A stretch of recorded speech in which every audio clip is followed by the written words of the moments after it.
नमस्कार। कैसे हैं आप लोग? उम्मीद करते हैं अच्छे होंगे। तो क्या सोच रहे हैं? क्या आज पावर स्टार का बहुत ही बेहतर गाना आया है, जो गाना का नाम है सजल दरबार।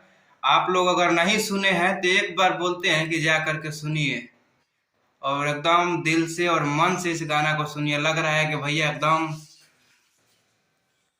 क्या मतलब, हम बड़ाई करें तो करें कितना, कुछ समझे में नहीं आ रहा है, क्योंकि इस गाना का जवाबे नहीं है। जो कि 3 गो 4 गो गाना आया, सब गाना से बेहतर ये गाना है, हमको लगा है।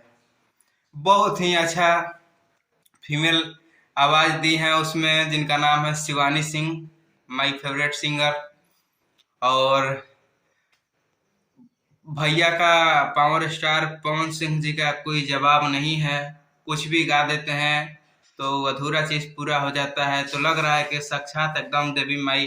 गाना सुनने के बाद लग रहा है कि मतलब अब क्या बोलूं मैं इस गाने के बारे में। तारीफ जितना कर रहा हूँ उतना ही कम है, और ज्यादा बोलूंगा तो खुद आप लोग भी बोलेंगे कि ऐसा इस गाने में है क्या जो मैं इतना तारीफ कर रहा हूँ। तो एक बार मैं आप लोग से विनती करता हूँ कि डिस्क्रिप्शन में लिंक है, और जा करके इस गाने को एक बार सुनिए, और सुन करके खूब सारा प्यार दीजिए, और गाना को इसको भी ट्रेंडिंग में ला दीजिए, और पूरा ट्रेंडिंग सेक्शन जाम कर दो। चर्चर को गाना एकदम पावर स्टार का आ गया है। Love you. और चैनल पे नए हैं तो चैनल को सब्सक्राइब जरूर करें।